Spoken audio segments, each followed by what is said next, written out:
To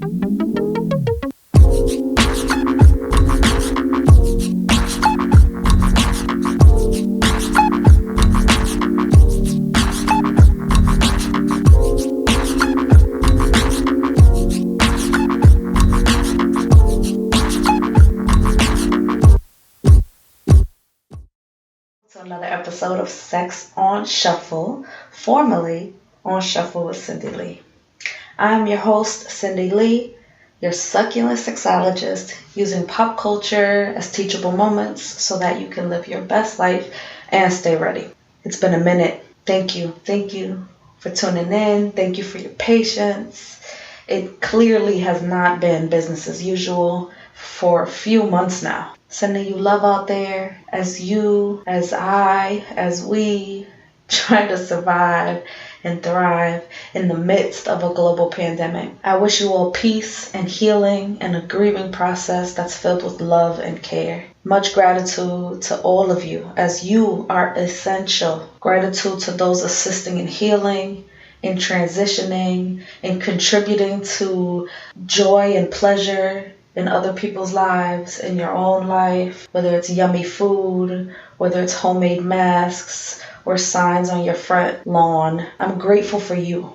I'm grateful for you being exactly how you are, where you are at this moment. You are enough, period. May we continue to exist. May we continue to give grace when needed, even to ourselves. Yes, things will not be the same. That's true. But let's keep it a buck, right? Like, it hasn't been rainbows and puppies frolicking in the meadows. We've had to collectively deal with COVID-19 and its impact. But you already know, white supremacy don't sleep. It has been business as usual when it comes to systemic, structural shit, all types of oppression. I think about all the black and brown, disabled, working class, working poor, folks who have experienced loss or who we have lost because or due to inequitable access to health care. We're dealing with anxiety. We're dealing with struggling with our own finances, with our families, with juggling, raising children and learning new skills. We're struggling with witnessing how the government is handling this crisis. All the while, we're still witnessing our black siblings being executed. Let's call it for what it is. We continue to lose people at the hands of white terrorism, toxic masculinity, police brutality, xenophobia.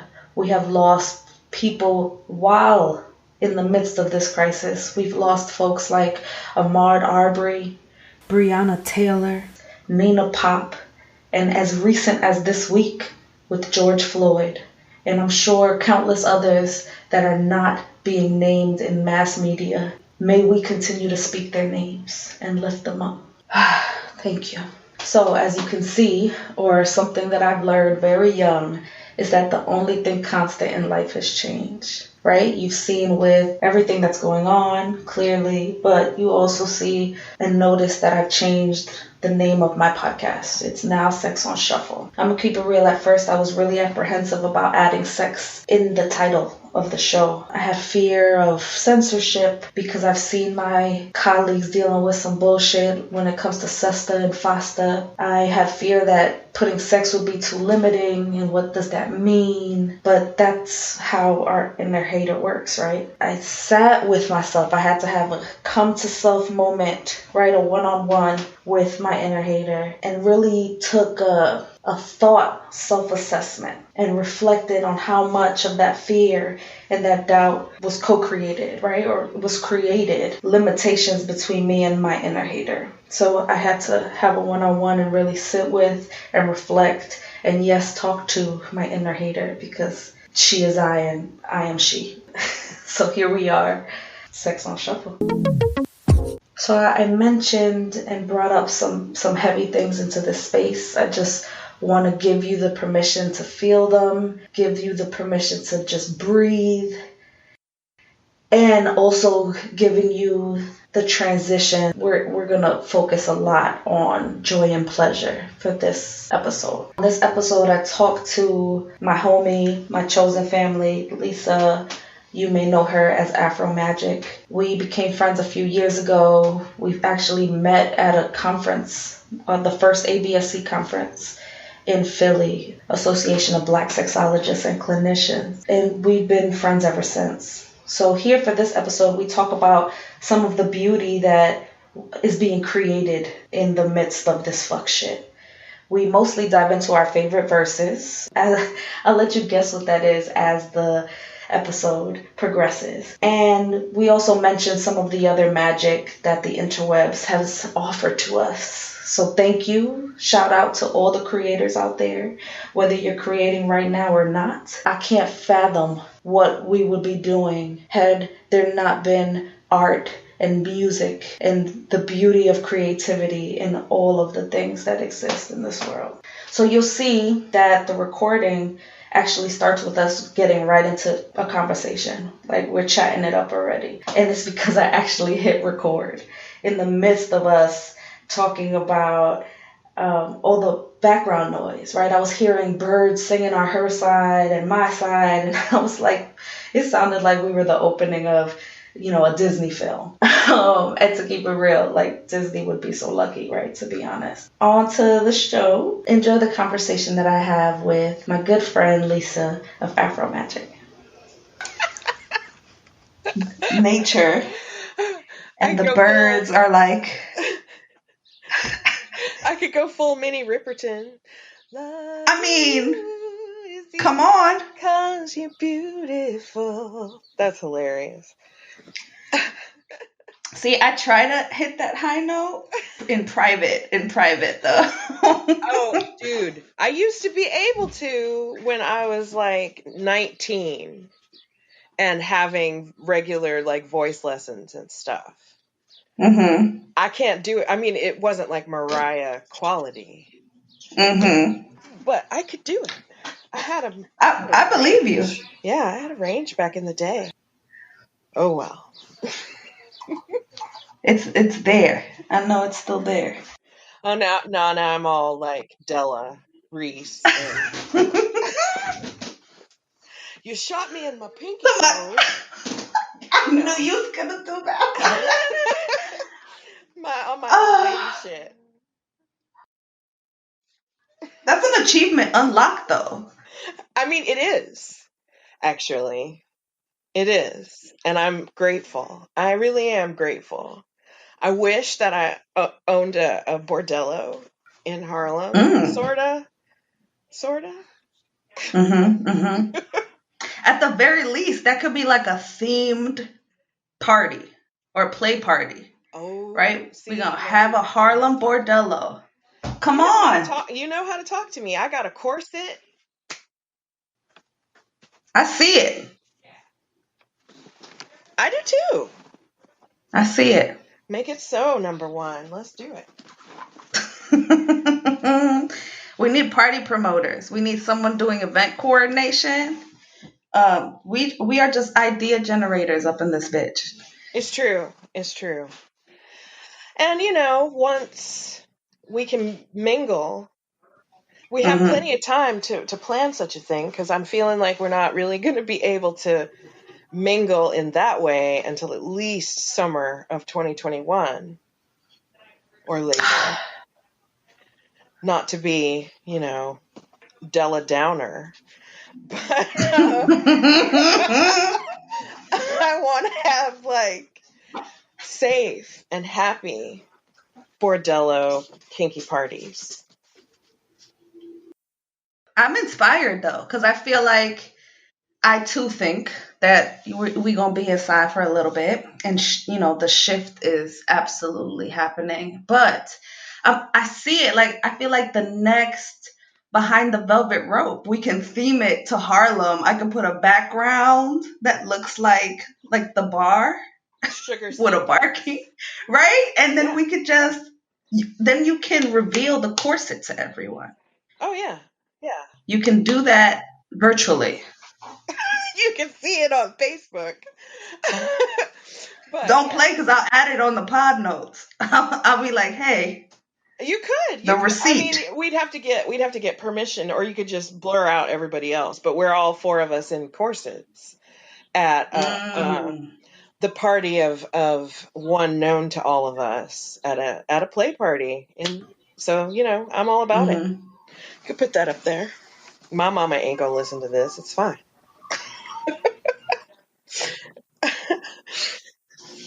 We need, like, I wish it was either a cam house or I had a camera crew, because I feel most of the conversations we have should have been recorded for the archives, It's because they're pretty funny amazing. you saying that, though, the Cam House piece.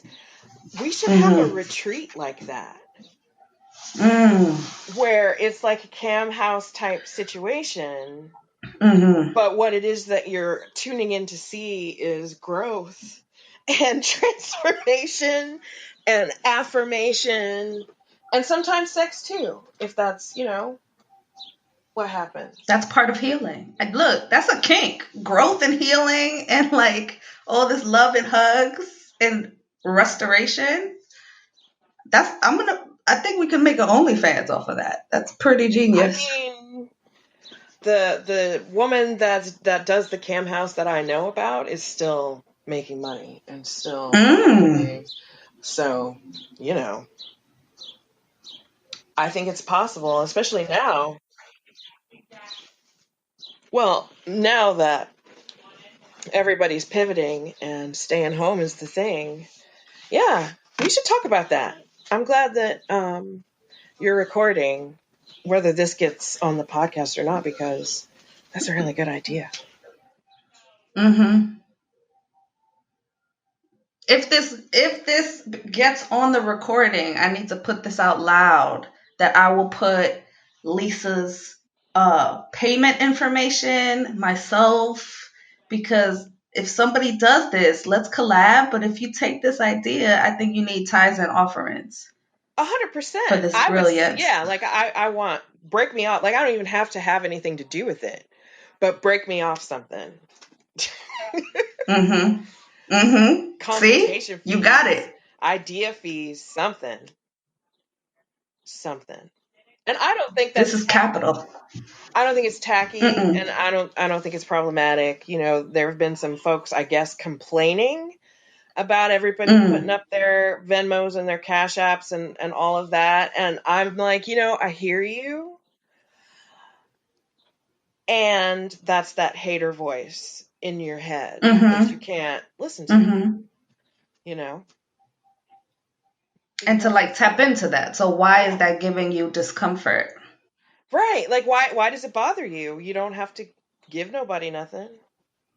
It's not Mm-hmm. about, Mm-hmm. it's not, and especially it's not about begging, right? It's about like, Right. this is something that, this is content. It's something that is happening, that you're enjoying or being entertained by, or made to think or change you in some way. Mm-hmm. I would be happy to have you at a webinar wherever I am, but that's not what's happening right now. People are losing their Mm-hmm. livelihoods. So yeah, I don't want to let that hater, because that's the first thing I was like, oh, maybe that's true. Maybe it is tacky. It's not. I don't really think Mm-hmm. it is. Yeah, like I get people having discomfort around that, but it's really like, where is your discomfort around money? Because I know I've had that for sure, because no one's mandating you. It's if spirit moves you, if you are led to be like, you know what, that was a gem. And rather than me just repost it or repurpose it and quote somebody, because that's a thing too. To me, that's a way of honoring it, but you can also honor it with some coin, especially right now that folks are losing their jobs or their gigs, or it's hard out in these streets for folks who were so used to doing person to person in order for them to survive. It's true. And, I'm really, and this is actually a good segue to what we're supposedly going to talk about. Um, Mm-hmm. I'm loving how generous certain artists and creative people and musicians, etc., are making themselves available to us. You always could tweet back and forth or whatever, Mm-hmm. but these IG lives, these little tiny, concerts or talks or rituals even. Yeye Tesh that wrote Jambalaya did an online worldwide abundance ritual this week. Oh, that's dope.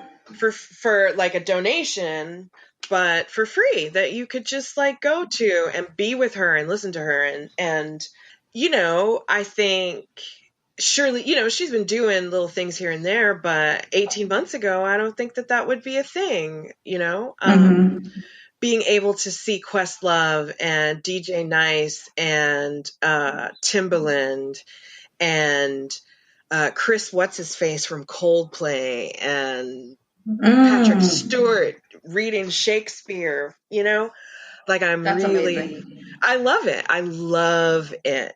I do. And it's really making me, because you know me personally, and you know that I'm not about sharing shit on social media. I'm really not that person.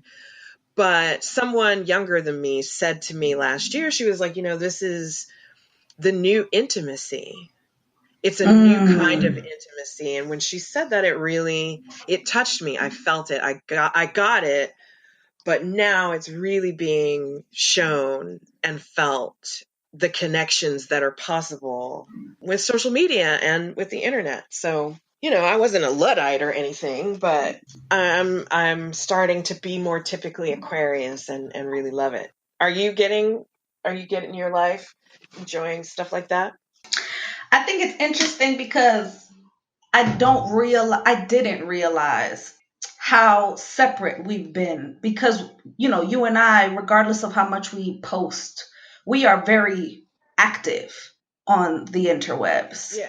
So I didn't realize that there are still folks who feel like that's not the quote unquote real world, right? Like I remember going to grad school over a decade ago, and that was the conversation, right? Like, what is the real world, or how do we conceptualize the internet and the World Wide Web to really, understand that it's a reality? And I didn't think that was still how folks moved. And it just shows when we are in our niches and we're in our circles, it just feels quote unquote normal and the general understanding. And now it's like, oh, people are getting frustrated or anxious that they have to go from being, a person to person teacher or having to work in the office to now having to connect and dialogue with folks on the internet. And I'm like, but this has been a thing. But it's good. It's good to see the shift. And it shows that more and more people are getting on board and understanding that our possibilities are endless when we include the ways for us to connect globally. Like we can connect with people that I might never ever see unless I actually travel to wherever they're at. Oh, right. Or like being able to see a Broadway show, which I have, of course, on TV or whatever, but there are certain things that you're never going to get to see on TV, or at least not for 10 years or 15 years. And TV, that ages me, even that I said it like that, but to get to see, I know a lot of people are into Hamilton. Like, you can see Hamilton. In fact, they're putting it on Disney Plus or something, I think, this week. But also being able to see museums that you would have to travel to a different continent to see, that you might not ever have the money. I've never gotten off the continent. I've been to other countries, but never off the continent. And I could go to something in Paris or something in Amsterdam. And I think that's amazing. And, I have clients myself, people that I read for that I've never met, that are in other countries, and being able to connect with them intimately, personally, one-on-one as well, is something that, I think is beautiful. And I mean, like you were saying, you and my friendship, I feel like we haven't seen each other more than 20 times physically. But we've And that's spent, generous. right, exactly. But we spend so much time together, working together, doing things like this together, talking and laughing. And it's a new thing. And I admit, I was the person that was like, if you can't come to my house, I don't know what to tell you. If we can't like That's real. physically be in each other's presence, I don't know what to tell you. I don't know if I would have a long distance relationship. Like right now, the one thing I am missing, even though I'm getting my life in all these digital ways, I miss hugs and I miss physical, contact. So I don't know. I'm fascinated to see what pop culture and literature and art are going to have as their reflection of this time in 3 years, 5 years, 10 years. Yeah, for sure. Because I was gonna say, it's the both and, right? It's understanding that, okay, I can see and understand and move when it comes to being virtual, but I want touch. And the Yeah. fact that I can hold both of those and be like, yes, I want touch, but that's not something that would be in my best interest right now, at Yeah. least for anybody that's outside of this household. Yeah. And with that, I've read and heard so many people talking about, like, if we think about the renaissances, right, the movements that we've had among plagues and disastrous times, uh, to keep in mind, like, all the things that are keeping us whole are the writers, the creators, the Oh, musicians, 100%. the artwork. Yeah. Keeping us whole and also bearing witness and then being the, sort of historian of telling that story. I just read this beautiful article about modernist writers being affected by the Spanish flu of 1918. So Mm. a novel like Mrs. Dalloway by Virginia Woolf really has, the author was saying, really has this energy of the flu and the melancholy that comes after it, which is reflected actually in people that are recovering from COVID. They're already starting to see like there's this melancholy, this sadness or something that has to do with recovering from being that sick. It's fascinating. It's really, really fascinating and really interesting. And it's not only time for the artists and the writers and the singers. I think it's also the time for elders, and it's a time Mm. for priests and priestesses and witches and spiritual folk and people who think of themselves as light workers. It's really all hands on deck. And the one that lives in the White House and his cronies might want you to believe that money is the most important thing that's happening here, that business, oh my God, you can't go to Old Navy. Like that's the most important Hmm. thing that's happening, but it's really not. And we were already polishing the brass on the Titanic. You feel me? Mm. So now there's an opportunity for you to, I'm not saying live in poverty or get rid of all your shit. If that looks like that for you, be great. But Right. what I'm saying is go to work, do what you have to do, but realize that there's other levels to life, to living. And we need that. We need art classes for the kids. We need to have things like Erica and Jill on IG Live. We need to have Listen. Angela Davis and Nikki Giovanni in conversation on the internet. Like, we need all that. We need all that. That's how, this is how we're going to get through it. This is how we're going to survive. This is how we're going to learn. I'm sorry, I just went on a little rant, but No, no, no. I'm here for all of that. And I think it's a good segue. I also want to leave space, like, let's have that conversation because I want to talk about Erica and Jill. And I want to talk a little bit, I want to talk about the Angela Davis, right? And the Nikki mhm. Giovanni being on Facebook Live and understanding the depth, right? And the power. And I don't know how Facebook didn't shut down.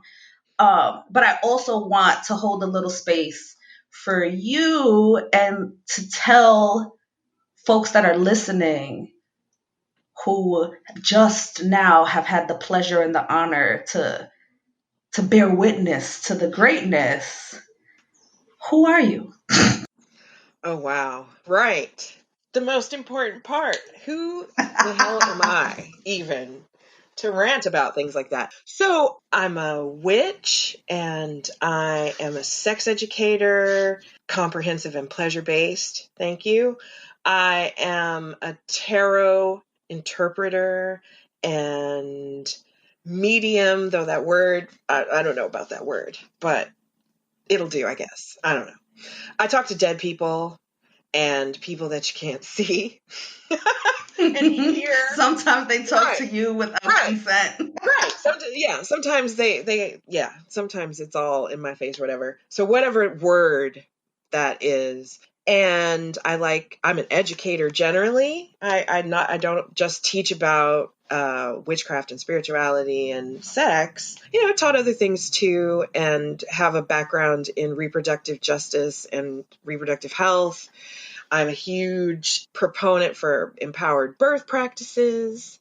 I don't know. I'm a lot.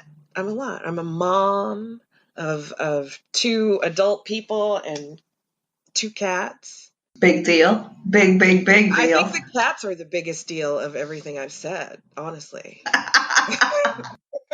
At least if you ask them. Right. The one that's sitting here with me. Yeah.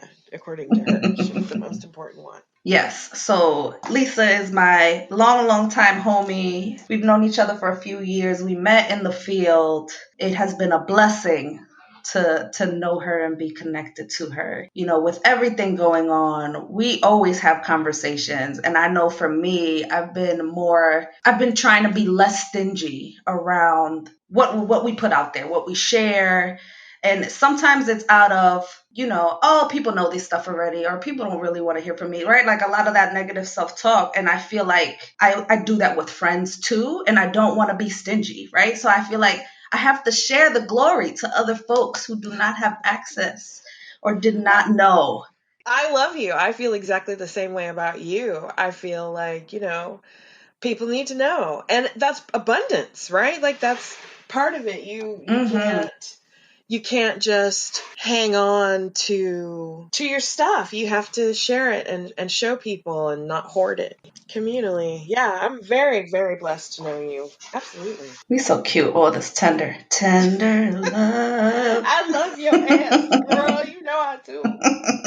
Lord knows I do. Let's just get back into some of the greatness that we've been seeing, all the gifts that we've had access to while being in this, I don't even know what the right word for it, for the isolation or, being safe and staying in the house. I know my lover right now is listening to Kate Trinata. Kate Trinata is a DJ that is on IG Live right now. And we actually were supposed to go see him. Oh, yeah, I think I gave that to her as a Valentine's gift to go see him in DC in June. And now she gets to see him from the comfort of her home, which is, something, right? Because that got canceled ASAP. And aside from other things, I think trips and conferences and opportunities and gigs, that has shifted. So with the conversation that we're having now, what are like 2 of the most enjoyable, either that have happened already or that you're looking forward to, that you've been able to enjoy, being that,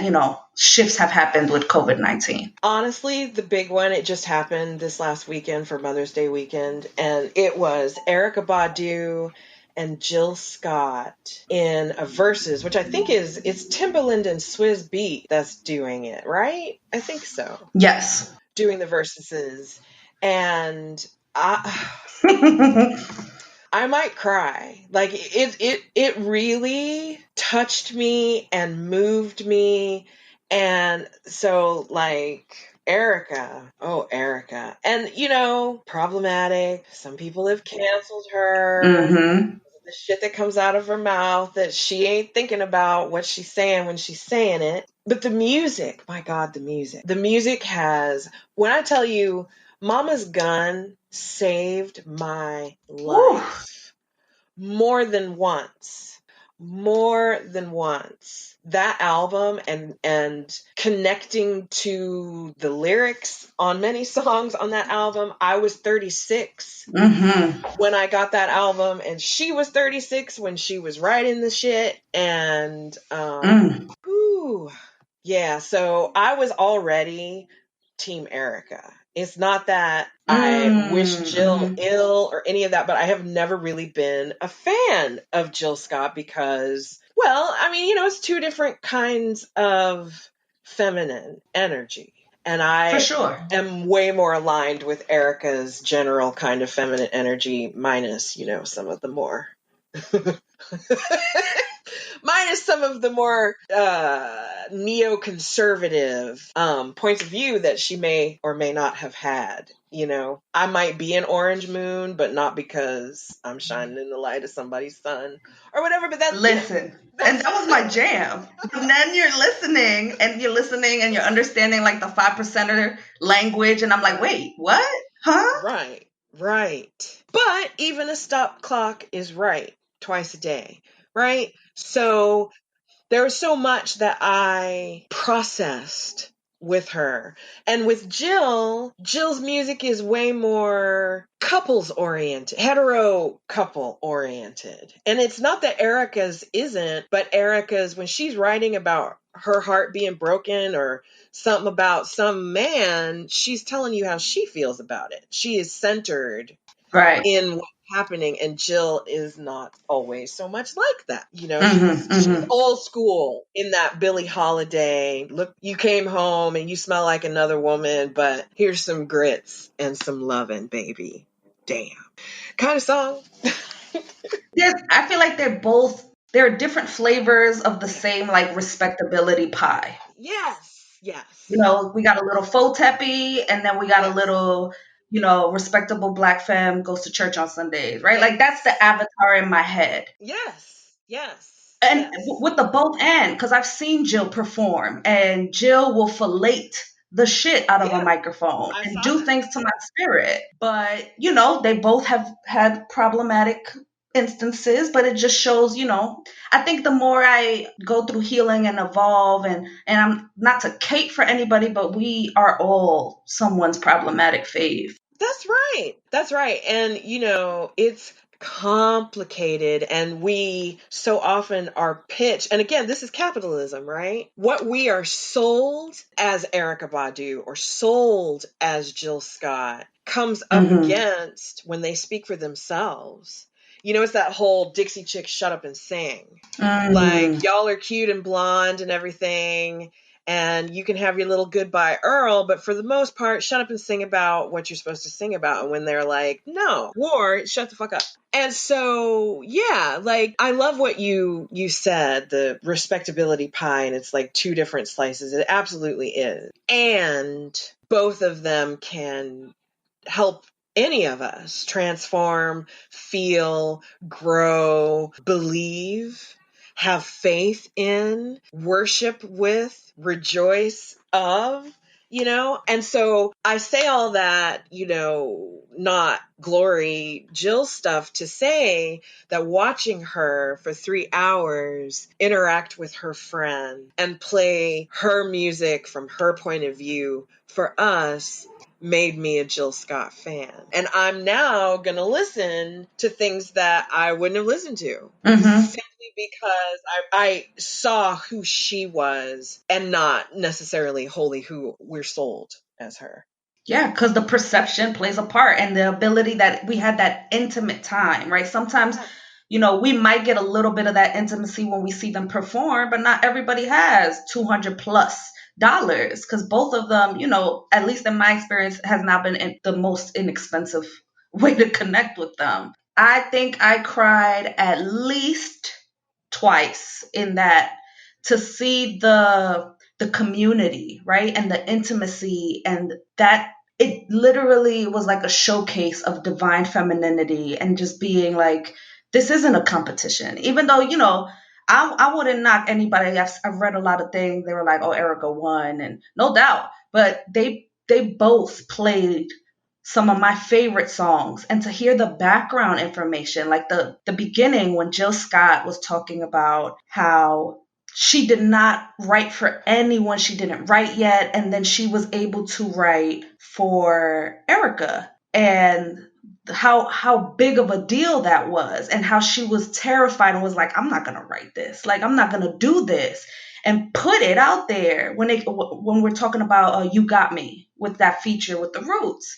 And then to hear that recording of the live at Bowery in New York City, and I've heard that live before, but just to hear that background story of, Erykah Badu was in traffic and she was stuck, and they were like, all right, Jill, you're gonna have to come out there, and not really telling us. Like, I don't remember knowing that she wrote that, and that she was terrified, and for her to talk about like how her voice shook.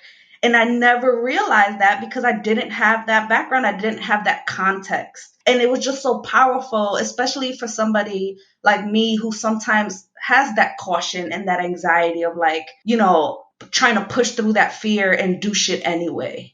Right. It was just really powerful. Incredibly. Yeah. Yeah. And you're right. Like, I have seen Erykah once and I was taken. I didn't even pay for the tickets. It was a gift from somebody. Blessing. Right. And my leg is broken right now. If Jill and Erykah had a concert, I couldn't even have gone because my leg is broken, So it's accessible, it's intimate, but I that was beautiful, that it's like you can be changed by someone's art, by someone's gift. And their story. And it's a testament of going back to what we were talking about, like that gold that's within you. Let that shit out, share that shit, because you don't know how pivotal that can be to someone. Yeah, pivotal. Absolutely. I mean, and it, like I said, Mama's Gun saved my life. It is pivotal. I was real young when it first came out, and I loved Erykah from Jump and Jill from Jump. But to hear the music again and to get nostalgia from it, not only like, oh, when I was a young person, but also when I like the relationship memories that are attached to some of these songs, right? Like I played Slowly, Surely from Jill Scott on repeat with some of the, fuck people situationships I've had in my life. And I was like, And it's also like, wow, like I'm not there anymore. And isn't that a freaking blessing? And it was just so soothing. I was watching the live uninterrupted. I wasn't even doing anything else. We put it on the TV because it just felt good. It was just a good way to have a chill weekend and forget for a moment that 2020 is a motherfucking dumpster fire. Yeah. Yeah, and heal for a second, right? Because when you're not actively having that stress, like when you can have these moments of restoration, of, energy, it can make all the difference. And I'm really glad that it's something that you can still see, and go back and revisit. It's on YouTube, and get your life from it, even if you couldn't comment, which I did. And I'm like, I felt ridiculous at first, like commenting, but then fuck it. Like why not? And that was another thing too, to take it a little even further. Looking at the comments, there were so many celebrities and other artists in the comments, fangirling and fanboying, and just being Snoop in particular was really making me laugh and giving me life, that he's just like dancing and jamming and please have a concert together and feeling it, that was a big deal. I know a lot of people were bigging up the fact that Michelle Obama was on there and she was making requests, right? Like she was singing Green Eyes in the comments, and I'm like, I hope they play Green Eyes. I know it's long, but that is like a game changer. And to show it felt like an opportunity to show the humanity, right? That we all look up to these folks, no matter where we are in our courses of life. Like some of these folks shifted our trajectories, right? Some of those artists are probably where they are now because they were inspired by the music that was made by these two women. Absolutely. And Green Eyes is one of the songs in particular that I was just like, that kept me alive. Like, whew, having had a very complicated relationship with my ex-husband, and that whole thing, it don't have nothing to do with you and your new friend. the first time I heard that song, I was actually I was in the middle of, there was an affair happening, and it was exactly like that. And the process, and also the idea of jealousy, insecurity, but also, and knowing that something's not good for you and not healthy for you, and having a hard time letting go, which she says in another song, talking about being a Pisces, but when she loves, she tends to cling.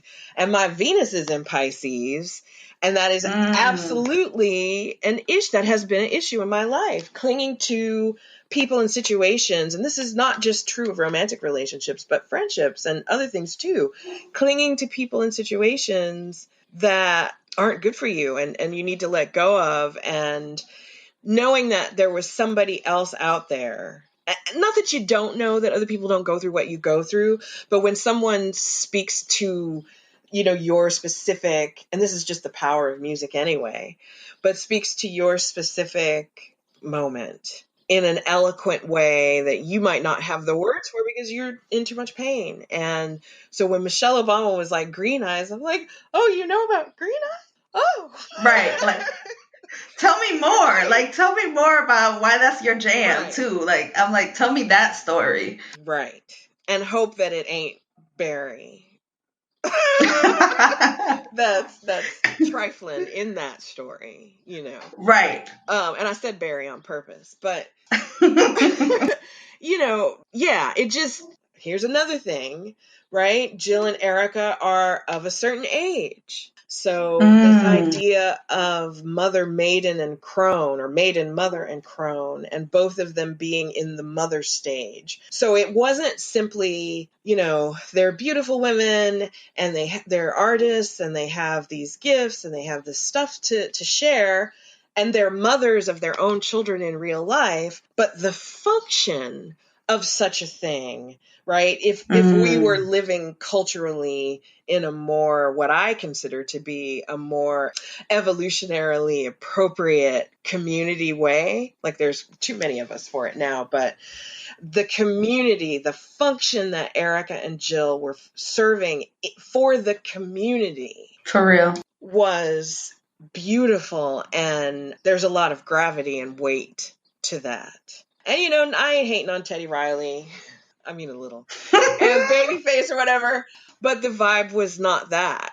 Maybe a little more from Babyface, but the vibe, was not that. And so I think energetically, Jill and Erica served that purpose to give us some healing, to give us some nurturing, to hold us as a community, as people, in ways that we needed to be held together. Yeah, the timing was perfect considering everything that's going on, and it's not lost on me that it was the weekend of the full moon where Right. it felt very emotionally heavy, like a lot of release that weekend. Right. So I want to go back to, because to me that's a big deal, because we've talked about Jill Scott, right? We've had conversations and you're like, it's, like, I mean, be great, but I'm not writing, a letter home. Right. What was what was the song that you were like, oh, okay? Or was it just listening to the whole experience that we're like, you know what, I'm gonna consider having a listen? Well, some of it was, I always knew she had a beautiful voice, and, was great. But I didn't quite realize how powerful, versatile, interesting, old school her voice was. I really got some sort of old school, Anthony Hamilton-esque church vibes coming off of her. And since we lost Whitney, I feel like that space that not just Jill, but other people are, fulfilling.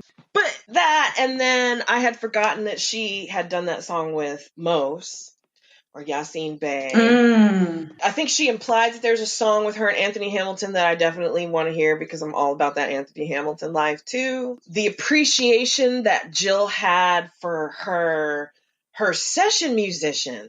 I've been singing. I used to play the piano.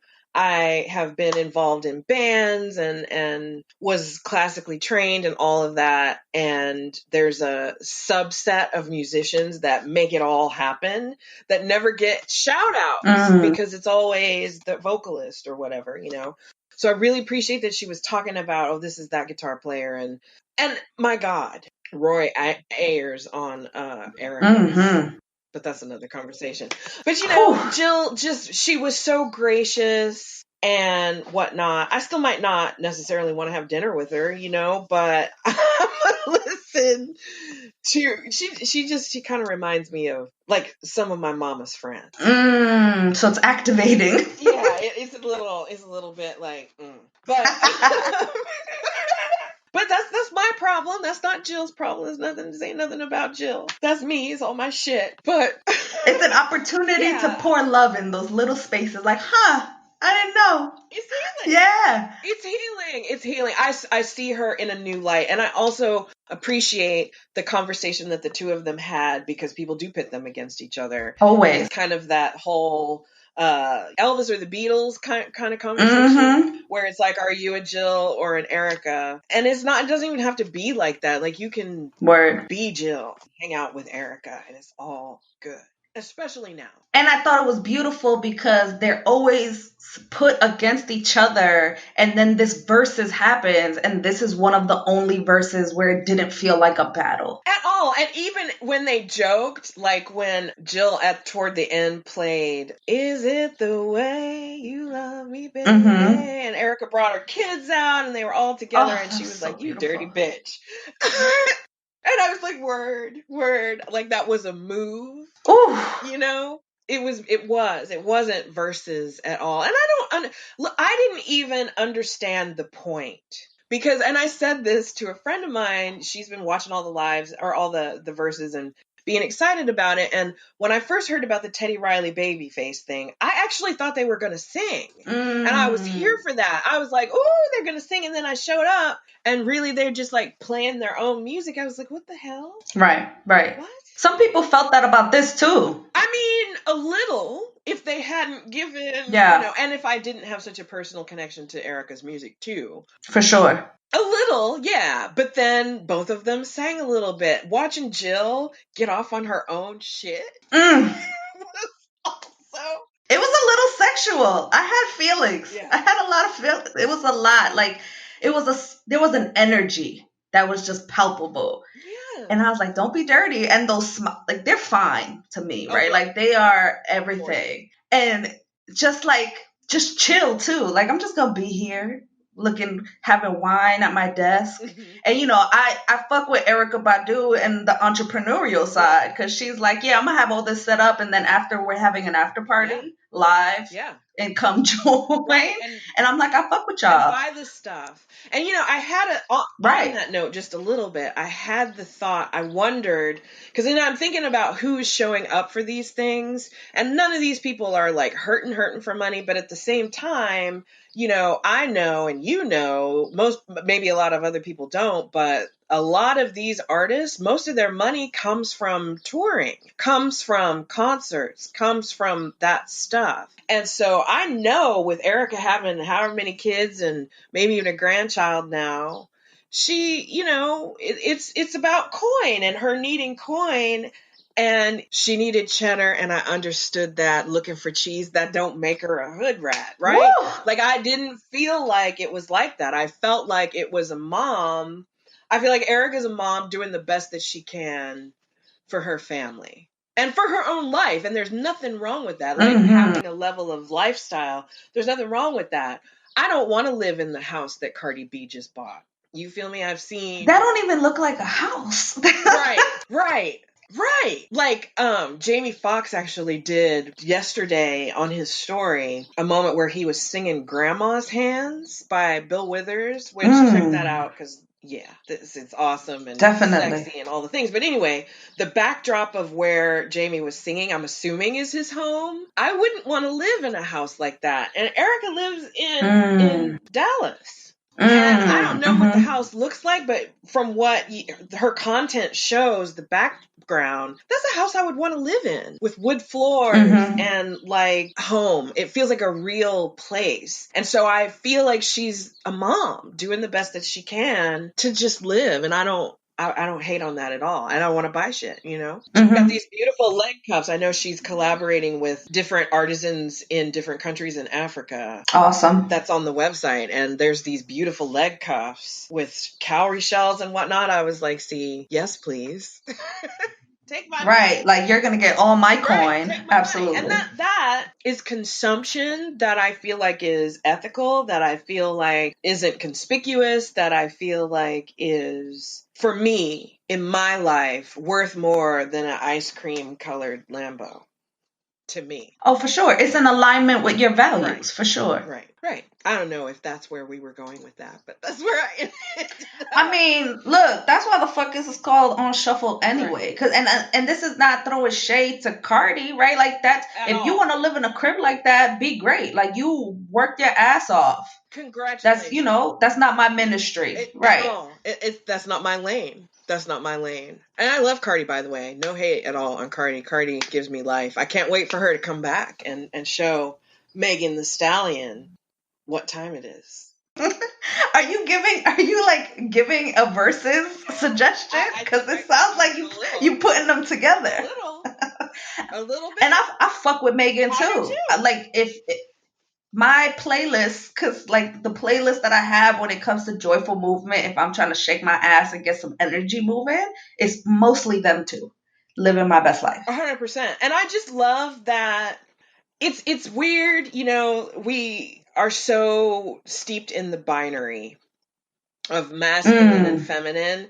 And the thing that I love so much about Cardi and Megan and Lil Kim and Foxy Brown and the Brat, you know, is this, I don't even want to say masculine because that's not, I don't know. But it's this rawness, this unabashed, unafraid, fuck you kind of energy to them that makes me happy, that makes me feel like Yeah, it's unapologetic. It feels like, to me, it feels divine because yes, it's like a fusion. yes, I'm not it's goddess suppressing energy. either side of me. It's goddess energy. And, you Ashe. know, people talk about Beyonce and Oshun and forget that Oshun carries a knife under those skirts that she's seducing Woo. you with, and she will cut you. There's this fierceness. It's like we, you know, dismiss death and things that are of death, but it's not a coincidence that Oya is the marketplace and also because it's Mm-hmm. fierceness, it's yeah, it's alive, it's the strength to push out a baby and keep working or whatever, Mm-hmm. you know, Mm-hmm. and then to fiercely protect that baby The both end. or whatever you care about, if babies aren't your ministry, you know. Right, right. I love the way you say that. But that fierceness, I love it. And I think it's necessary. It's sexual. It's warrior goddess energy. Mm. I love that shit. So I would love to see Megan and Cardi collaborate. And I didn't say Nicki. I should say Nicki. I really, it's not that I'm weird about Nicki. It's not that I'm not a fan. I really don't ever listen. I've never really listened to her, so I don't know. I really don't know. But Mm-hmm. but I feel like I should say it because, you know, I'm Yeah. respectful. Yeah. And it's not uncommon that you see when it comes to women artists, it's always you gotta be either or. You Right. can't be both. Right. You gotta hate one or not fuck with the other. Right. And it's like, nah, why can't we like all of this and be like, I want everybody to be great with the caveats of, having issues around whatever cancellations or whatever qualms you have around some of the things that they do outside of the music. 100%. And, you know, there's too much content, there's too much stuff in the world. So it's not like I don't know, man. You can't protest everybody all day, every day. You can't. You just can't. And sometimes you're gonna listen to Michael Jackson or Drake or whatever. Yeah, it's complicated. That's another show altogether. I just keep thinking about, and I need you to listen to Anthony Hamilton and Jill Scott because it's everything. And also now that I heard that story when Jill Scott was like, "Oh, Anthony Hamilton used to have to cut my hair when we was on tour." Right, I know. I was like, if that's not peak Black excellence, like, yes, of course that happened. Of course you have that story. I didn't even have a moment of not believing and not like being like, yeah, like you. Of course, I just thought, of course he did, and I could see it. I could see it in my head. Him standing there with the toothpick in his mouth, edging her up. I saw it. And I love that they shouted out the Hamiltones because I also am here for the Hamiltones. Yes. Black excellence. There's so much sexy. There was so much love and shout outs and producers and hope, I was Googling people. I was like, who is that? Oh, that's what's up. They're shouting people out so that to know that it's more than just these singers, but it's it took a village literally to make this magic and to make this historical music. It's a legacy that all these folks who contributed to. It's spell casting as well. Because I believe, especially you listen to Miles Davis or Bird and some of Thelonious, some of those dudes and people, just whoever. And like when they get in that space, to me, it feels like channeling. Trance-like.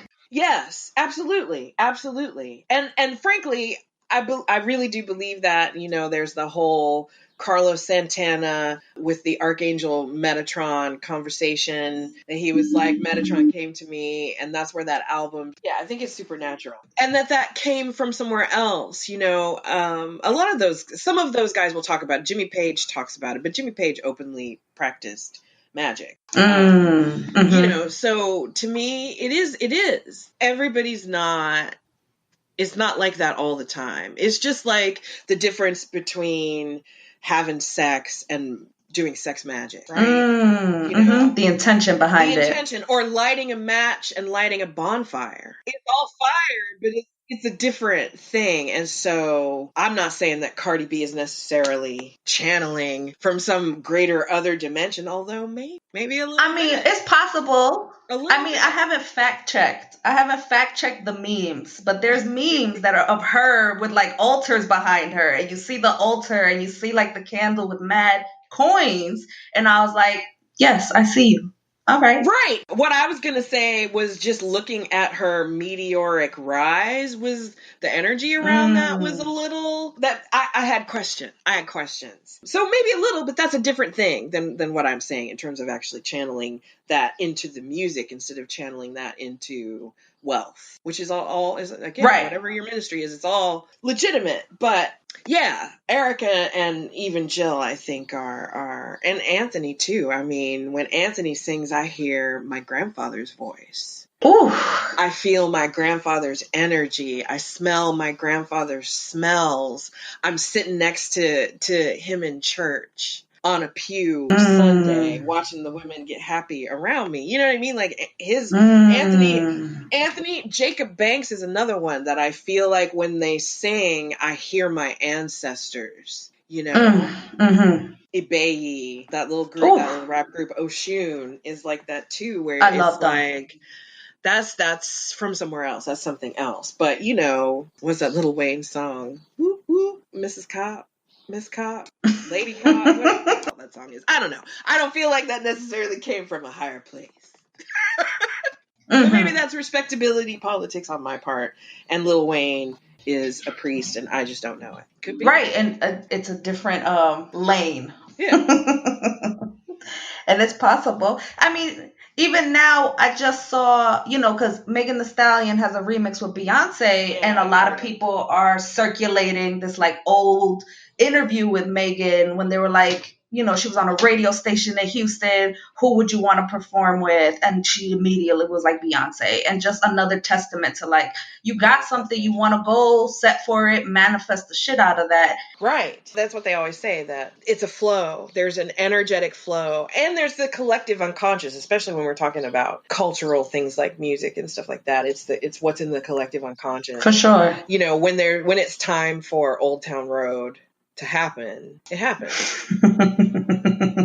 Yes. And I hope for that baby's sake that more than that happens for him, because I love him. He's so adorable and cute, and I just want to feed him and hug him and give him good mother energy. Right? Like protect. I do. I want to protect him. I want to be like, don't you talk to him like that. Shut up. Right. Let him wear his fucking cowboy hat. Well, I'm from Kansas. Hating asshole. I don't know where he's from, but I'm from Kansas. And so I'm like, baby, I see you. I see you. And that's a road to be that for whatever reason, to be that and to be under the rainbow umbrella. I'm just, I want to protect him. I just want to cover him in love and ease and creativity and wish him all the best. All the best. We talked about who you are. We talked about the things that we wanted to talk about that we've been fucking with and what's been giving us joy and pleasure, really, in these times. But I really want to talk about, in terms of the work that you do and what you offer to the world, which gives joy and pleasure. What is your ministry? I am always doing readings, and I love connecting with people that way. And it's a blessing, actually, because especially when it's somebody that I work with.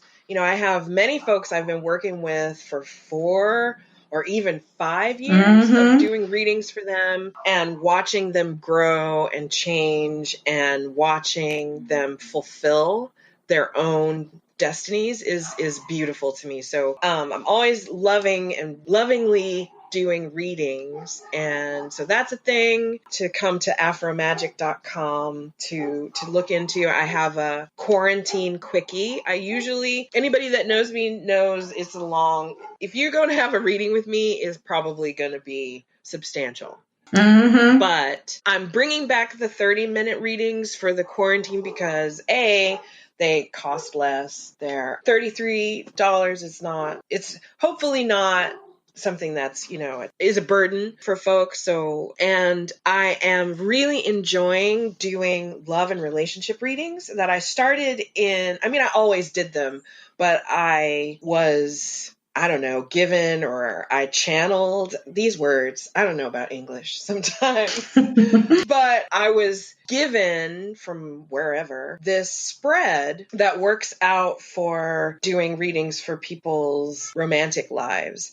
So it works beautifully for couples because it sets up one side and the other side and the ways that those connect. But it also can be more fluid if it's you as an individual that wants to know about patterns that need to be released, where your romantic life is concerned, or you have some of the folks that I'm doing this reading with are getting sex magic, or doing sex magic themselves, and sort of getting a sort of sexual, spiritual coaching. So it brings energy blockages and things like that. And I've really been enjoying that reading a lot. And so I decided to make it permanent and keep it around. So that's happening. And right now that's just $55. And then an hour for a general reading is $50 right now. And I also am very willing to barter and trade. I just did some readings for masks and for CBD, and I'm willing to talk about it even if it's financially something that folks can't do.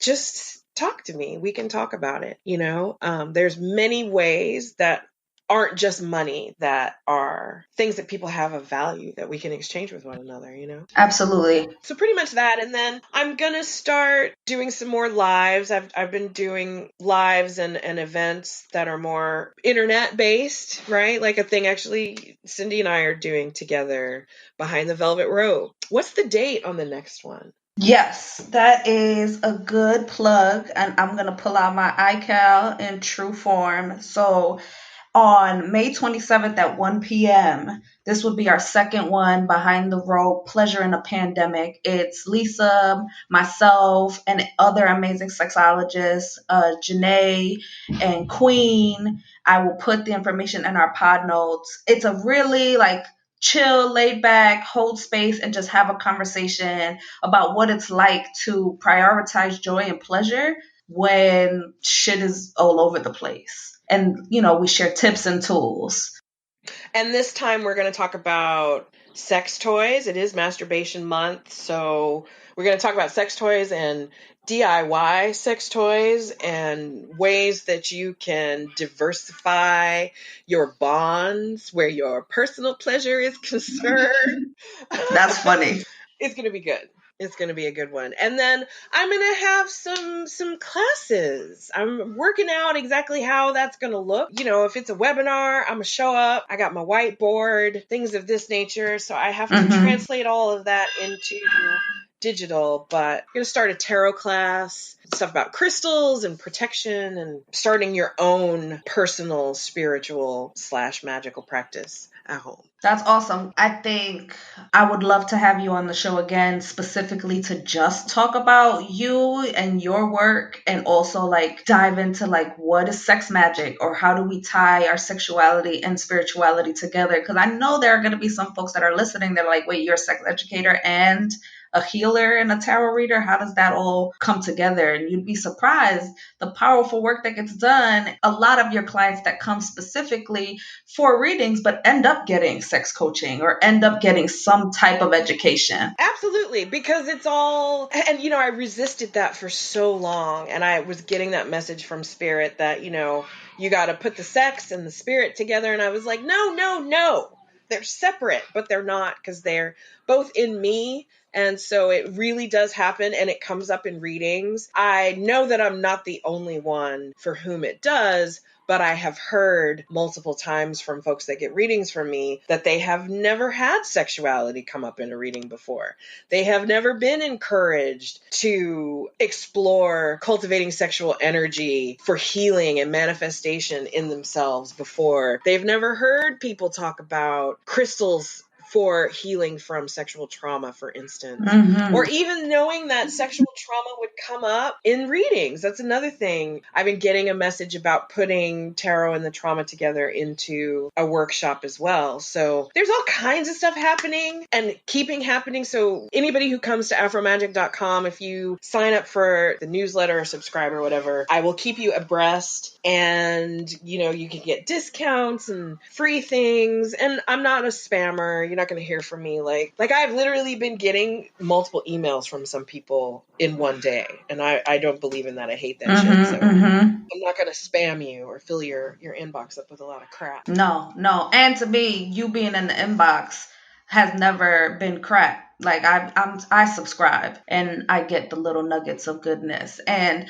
I think what I appreciate most too, again, going back to that niche stuff, I really want to like shout you out, because the fact that you're connecting sexuality and trauma and tarot and healing, and then have the depth and the understanding of that nuance, and understanding that there are folks in relationships that are not monogamous, and folks that are into kink, and having for your clients to have a space or a person to be like, oh, I can talk about that stuff with you. Like, this is not just what's happening in my life, but also like, I don't have to worry about a judgment or a shame to share these things with you. It's powerful. I want it to be a safe space for alternative loving, for sex workers, for kinksters, for anybody. I even do aftercare after some of the readings, because we do get into trauma and we get into like stuff, and some people need a little extra 15-20 minutes after a reading is over to process, to be held, to cry and laugh, and I'm willing to do that. It's not just about these are the dollars for these minutes with me. That's not how I work. Yeah, I appreciate you. Thank you. You're amazing. I appreciate you. Thank you so much again. hit her up, afromajick.com, Afromajick on everything. I will put all the information in the podcast notes. I know that listeners are going to want to hear from you again. So aside from reaching out to you, I definitely would love to have you again, and we can talk and make magic happen and share a little bit of our unapologetic dialogues with the listener. Yes. It's Just true. a little. It gets real saucy and real, controversial for sure. It's a good time, right? It's always a pleasure to connect with Lisa, and I can't wait to have her back on where we get to talk more about her and her work and all the other shit that we love to talk about. I wanted to give an FYI that we had mentioned Behind the Velvet Rope Part 2. We have postponed it. It's no longer on May 27th, and I will give you updates on the date. That is Lisa of Afromajick along with myself, Sister Sexologist, Queen, and Black Angel Moms, Janae. Stay connected with me on Twitter, Instagram, or Facebook at my whole government, Cindy Lee Alves. Let's talk about what resonated for you on the show, and if you peeped all the teachable moments that are baked right in. Stay updated on upcoming events like my virtual workshops or the next Behind the Velvet Rope. Head on over to Cindy Lee Alves, subscribe to my newsletter. Thank you again for listening. Stay great.